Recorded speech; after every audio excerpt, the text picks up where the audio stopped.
Assalamualaikum warahmatullahi wabarakatuh. Perkenalkan, nama saya Alvin Fernanda. Saya akan mempresentasikan tentang cara meningkatkan jaminan kualitas dalam konstruksi. Yang pertama, pendahuluan. Kualitas dalam konstruksi bukan sekedar standar teknis, tetapi juga tentang menciptakan lingkungan kerja yang aman dan hasil yang berkelanjutan.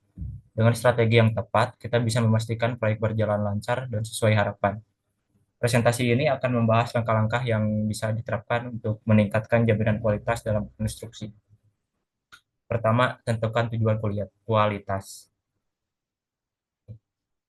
Apa yang dimaksud dengan kualitas dalam proyek kita? Tentukan tujuan yang spesifik, terukur, dan dapat dicapai, relevan, dan berbatas waktu. Misalnya, mengurangi pekerjaan ulang, meningkatkan keselamatan pekerja, dan memastikan proyek selesai tepat waktu. Jangan lupa untuk selalu mengevaluasi dan memperbarui tujuan ini agar tetap sesuai dengan kebutuhan proyek. Selanjutnya, buat daftar tugas yang jelas. Komunikasi adalah kunci. Semua anggota tim harus memahami peran dan tanggung jawabnya. Gunakan daftar tugas standar agar tidak ada kebingungan.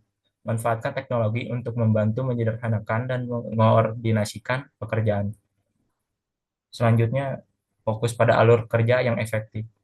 Pastikan setiap orang memahami tanggung jawabnya. Tugas manajemen kualitas harus diberikan kepada individu atau tim yang tepat sejak awal proyek. Dalam akuntabilitas yang jelas, setiap orang memiliki rasa tanggung jawab yang lebih besar dalam memastikan kualitas kerja.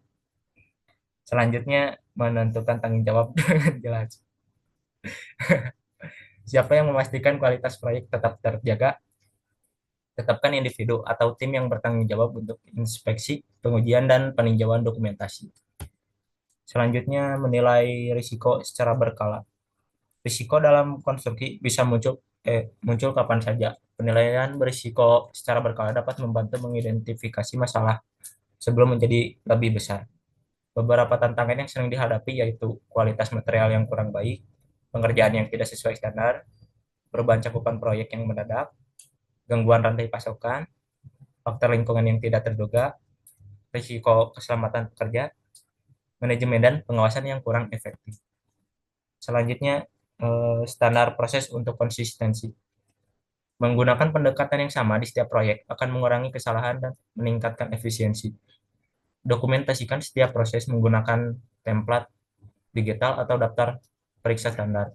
Dengan standarisasi, kita bisa lebih mudah melihat pola masalah yang sering terjadi dan memperbaikinya. Selanjutnya, buat prosedur pemantauan yang ketat.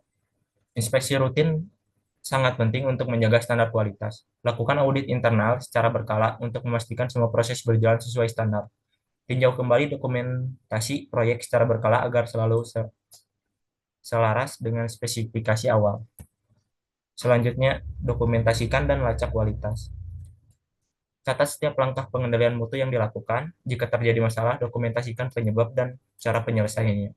Ini bukan hanya sebagai bukti kebutuhan, tetapi juga sebagai pembelajaran untuk proyek selanjutnya. Selanjutnya, investasi dalam pelatihan dan pengembangan staf. Pekerja yang terampil dan teredukasi akan memberikan hasil yang lebih baik.